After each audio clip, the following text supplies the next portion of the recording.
Hi, welcome to all. This is AK, and you are listening to me. I'm here to discuss about the assumptions of the Bernoulli's equations uh, from the Navier-Stokes theorem. तो इसमें जो है हम लोग Navier Stokes theorem के according जो assumptions बनते हैं बर्नौलीज इक्वेशंस के वो हम लोग निकालेंगे। ठीक है, तो बर्नौलीज इक्वेशंस निकालते समय जो जो एजम्पशंस हम इस इक्वेशंस में पुट अप करते चले जाएंगे उस एजम्पशंस को हम लोग यहाँ पर लिखते चले जाएंगे। तो ये पता चल जाएगा कि एजम्पशंस कौन कौन से हैं।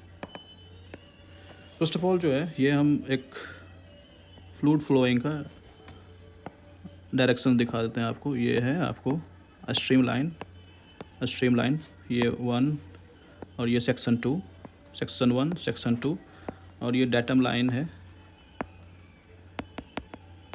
जहाँ से ये कंसिडर करेंगे कि हाइट कितनी है सेक्शन 1 की, Z1, इसको मान लेते हैं Z2। ठीक है, और नेवियर स्टोक्स थ्योरम में जो हमने यहाँ पे लिख रखा है इसके सारे मीनिंग जो भी अल्फ़ाबेटिकल टर्म आपको दिख रहा है यहाँ पे सारे यूजुअल मीनिंग रखते हैं। जैसे कि डेंसिटी रो को दिखाता है, यू जो है वो वेलोसिटी दिखाता है। अब आते हैं इस पे। अब इसी में जो है फ्लूइड के छोटे से एलिमेंट को हम लोग यहाँ पे ले लिया, जिसमें कि एक्स डायरेक्शंस आपका ये है और ये आपका वाई डायरेक्शंस है और ये आपका जेड डायरेक्शंस है। ठीक, तो अब ये एक्स वाई जेड डायरेक्शंस में सारे आपको ये जो वेलोसिटी है वो सारे आपको ये है रिस्पेक्टिवली, ये एक्स डायरेक्शंस में, ये वाई डायरेक्शंस में, ये जेड डायरेक्शंस में, इस छोटे से एलिमेंट के लिए। ठीक है, तो ये इक्वेशंस हमारा बनके, ये इक्वेशंस जो है हमारा इस तरह से है, जिसमें हम लोग इसको बोलते हैं डिफ्यूज़न टर्म। ठीक है, इसको बोलते हैं बॉडी फोर्स टर्म,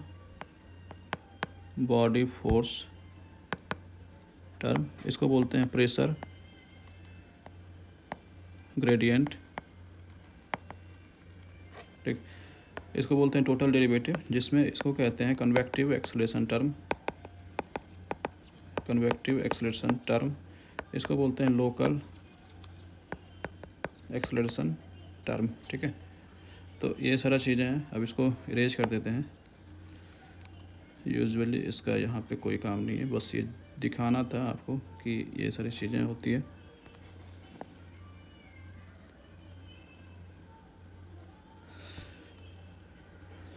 अब इसी में जो है हम लोग क्या करेंगे, बर्नौलीज इक्वेशंस बनाने के लिए सबसे पहले जो है इस टर्म को 0 मान लेंगे।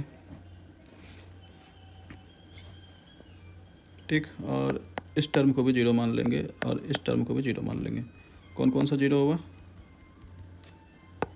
एक ये 0 हो गया। इसका मतलब ये है कि फ्लो जो है वो क्या है, इनविस्कस्ड है, इनविस्कस्ड flow.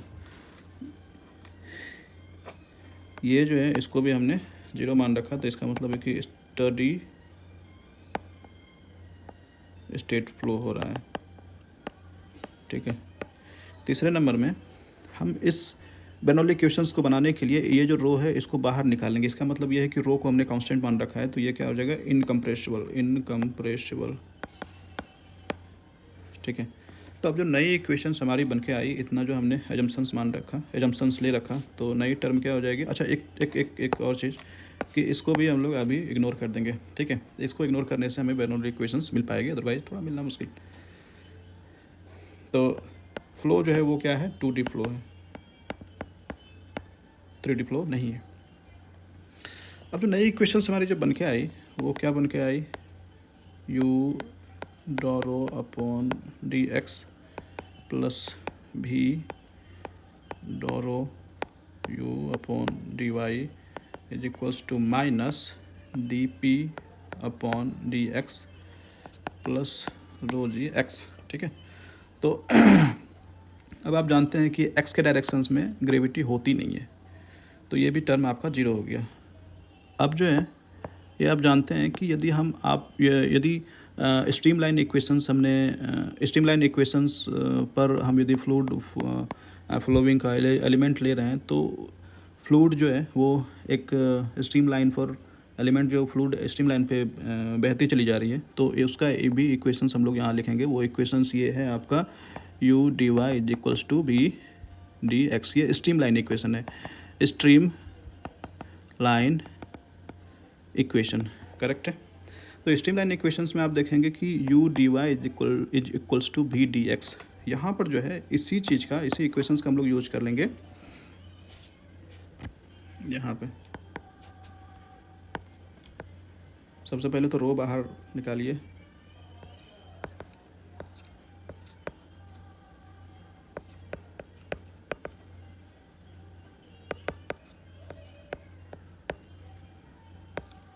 Is equals to minus D P upon D x. U d Y, ये देखिए यू डी वाई यहाँ पर है कहीं, यू डी वाई नहीं है। तो अब क्या करेंगे कि दोनों तरफ जो है डी एक्स कंप्लीट डिफ्रेंशिएशन जो होता है उससे मल्टीप्लाई करेंगे डी एक्स। तो ये नई नई इक्वेशंस क्या बनकर तैयार हो जाएगी अब हमारी, d u upon D x भी into d u upon D y multiply d x is equals to D P upon D x और ये डी एक्स, ये इक्वेशंस। अब यहाँ पर जो है भी डी एक्स, ये जो देखिए ये स्ट्रीमलाइन जो हमने कोना में लिख रखा है भी डी एक्स, ये आपका भी डी एक्स है। इसको रिप्लेस कर देंगे हम इससे यू डी वाई से। तो नई इक्वेशन जो हमारी बनकर तैयारी जो होगी वो कुछ इस तरह से, क्या है ये,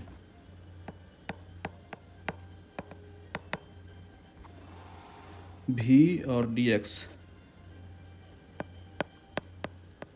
D u upon D x को d u upon D y को ऐसे रहने दीजिए, और भी डी एक्स क्या हो जाएगा, u d y is equals to minus D P upon D x और ये वाले इस तरह से।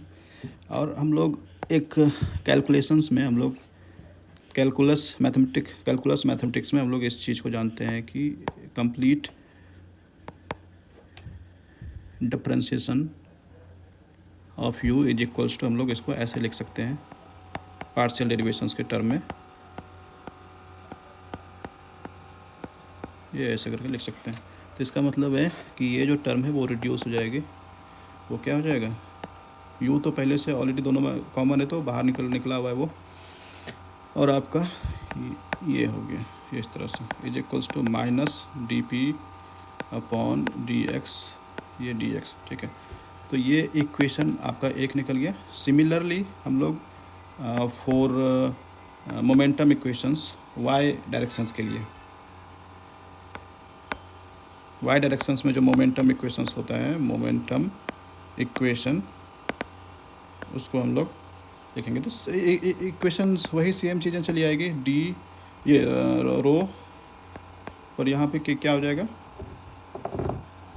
भी multiply D B is equals to, अच्छा यहाँ जो हमने इस रो जी एक्स को जो इग्नोर कर दिया था, सबसे पहले तो आप इसको लिखिए D P upon D Y into D Y. हमने रो जी एक्स को इग्नोर कर रखा था, तो रो जी वाई जो है यहाँ पर आएगी, जिसमें कि जी वाई जो है वो क्या हो जाएगा, माइनस इंटू जी, और ये जो है यहाँ पर हो जाएगा आपका डी वाई, क्योंकि ऐसे हमने डी एक्स को यहाँ पे मल्टीप्लाई दोनों तरफ कर रखा था, तो वहाँ पे वाई को करेंगे तो इस टर्म में भी डी वाई मल्टीप्लाई होगा। तो आपका इक्वेशंस रो इस तरह से हो गई कुछ, इज इक्वल्स टू, ये आपको यहाँ minus D P upon D Y, ये माइनस जी यहाँ पे पुट ऑफ करेंगे इसमें, तो ये आपका हो जाएगा minus rho G D Y. अब इस इक्वेशंस का इंटीग्रेशंस और इस इक्वेशन का इंटीग्रेशंस करेंगे। इक्वेशंस नंबर 1 का integration of integration of equation number 1, तो क्या फाइंड आउट होगी वहाँ से, रो यू स्क्वायर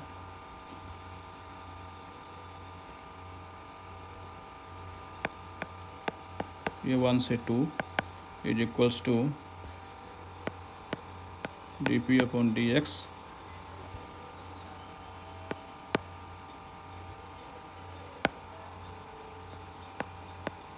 ये 1 से 2,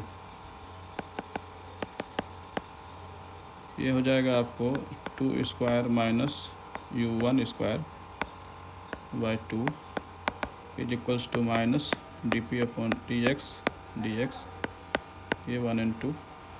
और जो दूसरी इक्वेशन थी इंटीग्रेटिंग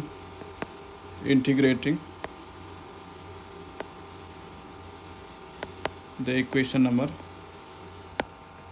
2, उसको इंटीग्रेट करेंगे तो मुझे वही चीज़ उसी तरह से सिमिलरली हम लोग को मिलेगा क्या, रो इंटू भी 2 का स्क्वायर माइनस भी 1 का बाय 2 इज इक्वल्स टू, जैसे वहाँ पर minus D P upon D X मिला था, यहाँ पर D P upon D Y मिलेगा। और इसमें जो है ये जो टर्म है ये भी आएगी, तो ये क्या हो जाएगा, रो जी डी वाई 1 से 2 जी, ये जो इक्वेशंस बनेगी ये भी 2 square minus V 1 square by 2 is equals to minus D P upon sorry एक इंटीग्रेशन से यहाँ 1 से 2,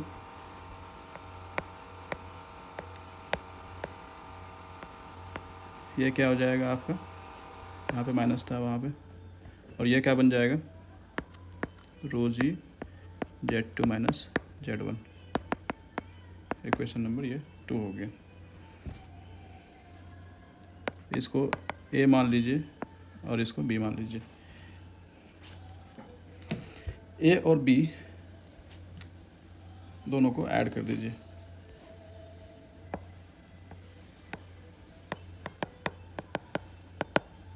तो फाइनली मेरा इक्वेशंस क्या बन जाएगा, rho by 2 B2 square minus B1 square by 2 plus U2 square minus U1 square by 2 is equals to minus D P upon D x plus d P upon D y a plus rho g, यहाँ पे माइनस लगा रखा है, ये भी माइनस, sorry for this, rho ji Z2 minus Z1। ये इक्वेशंस कुछ इस तरह से आएगी, V2 square plus V2 square plus U2 square minus V1 square minus U1 square by 2 is equals to, अब ये जो है वो कैलकुलस का जो हमने यहाँ पर लिख रखा था इक्वेशंस ये वाली, जैसे हमने डी यू लिख रखा है, डी यू इसको रिड्यूस करा, उसी तरह से यहाँ पर क्या बन जाएगा, ये जो है क्या बन जाएगा, ये बन जाएगा डी पी, ठीक है, ये इंटीग्रेशन 1 से 2 rho ji Z2 upon Z1 rho by 2 V2 square plus U2 square by 2 minus V1 square U1 square by 2 is equals to P2 minus P1, यहाँ पे आगे में माइनस था, ये माइनस लिख रखेंगे,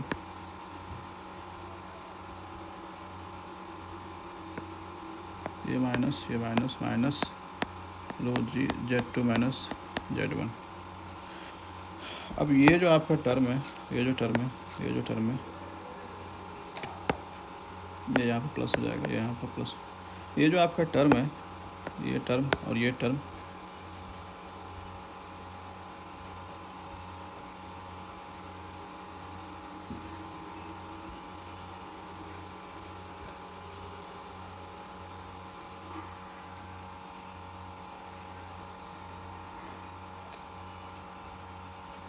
हमने फ्लूइड एलिमेंट कुछ इस तरह से मान रखा था, जिसमें कि ये था आपका एक्स एक्सिस, ये था आपका वाई एक्सिस, तो इधर यू और इधर भी।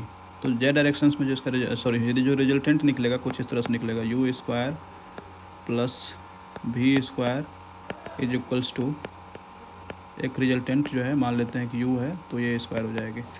तो वहाँ पर जो है हम लोग इसको लिख सकते हैं v2 स्क्वायर u2 स्क्वायर को क्या लिख सकते हैं,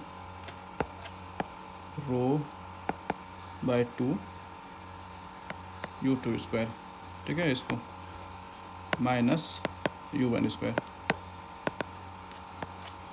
इज इक्वल्स टू, वो मेरा आ रखा है minus p2 upon p1 minus rho जी z2 माइनस z1। तो ये अब इस टर्म को यदि उधर ले जाएंगे लेफ्ट हैंड साइड में, ये क्या हो जाएगा, rho into u2 minus this one square by 2 is equals to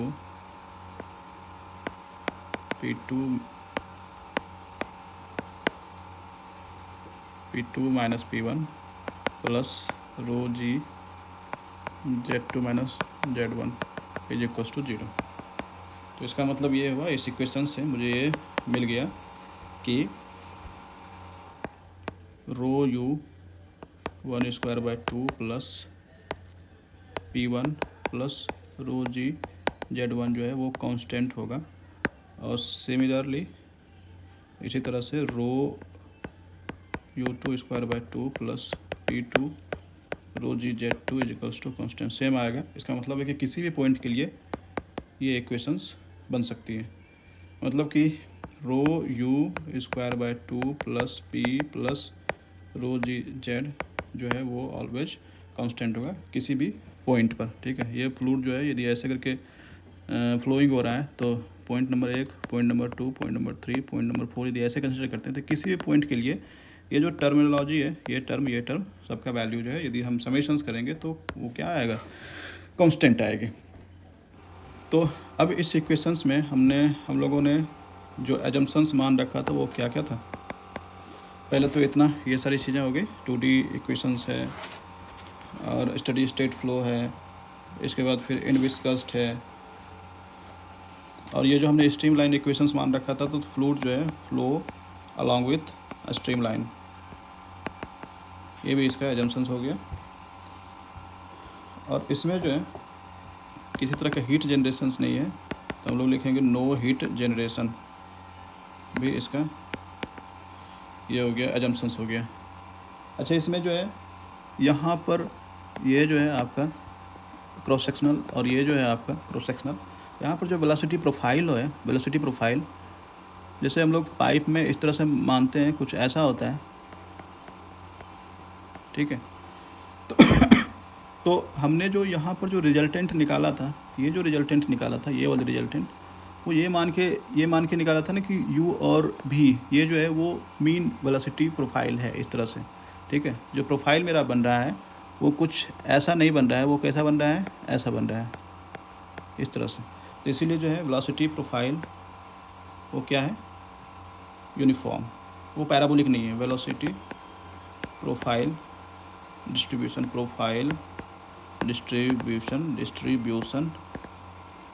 is uniform over entire cross section of flow, ठीक है। ये हमने मान रखा है, ये सारे एजम्पशंस हो गया। और भी कुछ इसमें एजम्पशंस आएगा।